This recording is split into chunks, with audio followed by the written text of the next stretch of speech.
Lighthouses are all along the coast of North and South Carolina. While many are now run by the government, some are still working like they did in the 1800s. Our Maureen Wirtz is joining us here in the studio this morning with this story. And Maureen, you actually took a trip out to the coast. Oh gosh, it was so beautiful. Good morning, guys. There's only one of those special lighthouses left in North Carolina, so I traveled to Currituck Beach Lighthouse in the Outer Banks to learn about the last of the Lightkeepers.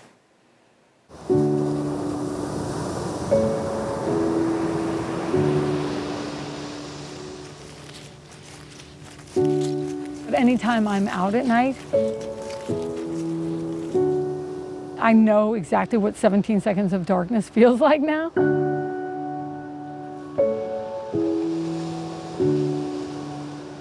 On the edge of nowhere, it's often the only warning between a sailor and a shipwreck. Without, gosh, you have, when you're like, I can't see a thing, it's immediately frightening. Without it, uncertainty.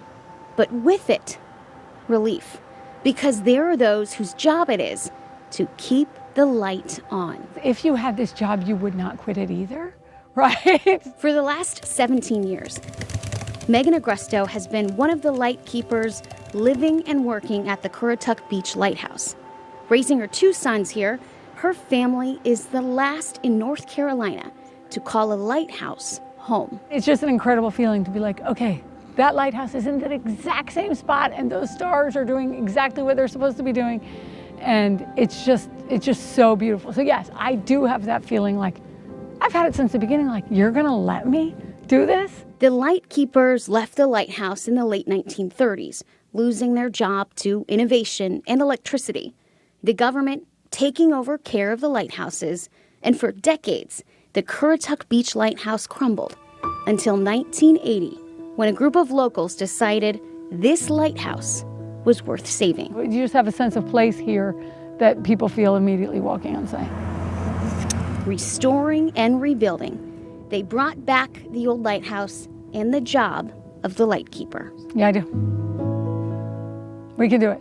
We can make it last. While she doesn't have to worry about keeping the oil burning, making sure a 147-year-old building stays standing requires a lot of work and effort in an unceasing battle against weather, water, and time. So we want this lighthouse to be here and not underwater and shining for 1,500 years. That's my goal. From the tens of thousands of bricks 220 up, 220 down, yeah. to the one-of-a-kind walkway that surrounds it. After all these years, Megan still finds a way to see everything in a whole new light. Like, I've climbed it 3,000 times for sure. It never gets boring because it's always different. The weather is different, the wind is different, the temperature is different, the ocean is different. After almost 2 decades, Megan still remembers the first time she really looked up. Once they both slept through the night and I walked outside, I was like, how have I missed this? This whole, like, the stars are your original aids to navigation. How have I missed them?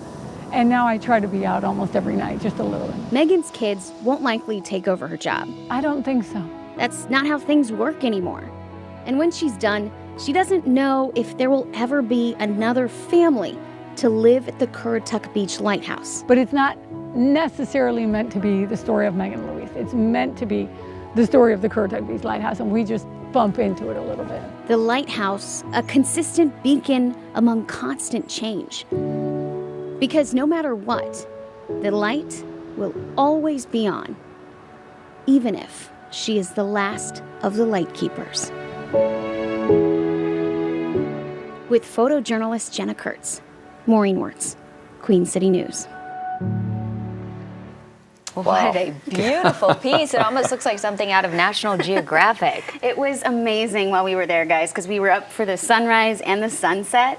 And it was just, you couldn't have asked for a more beautiful place to shoot video, really. I mean, the shots that are in there doesn't do it justice when you're there in person. The peace, the serenity that comes from it. And this is more of a journalistic question, but I would think people at home might find it fascinating. How is it important for you as a journalist to match what you write and what you say with the beauty of Jenna, who's our photographer and drone pilot, with the beauty of what you saw in this? Yeah, that was kind of what I was kind of nervous about to write this piece, because I knew we had these insanely beautiful sunrise and sunset shots, and Megan was a wonderful, and so I was like, I have to make sure that my words and how I can structure this story match that. So it's not taking away from the video, but it all just kind of flows together and feels like something I kind of wanted when people watched it to just, you know, like that just kind of a little sense moment of peace. Yeah, and that's what we felt while we were there. And like it was just slow, and time was slow, and it just felt you were very present in that story while we were shooting it. So I wanted people to feel that while we put it together. So more of a logistical question.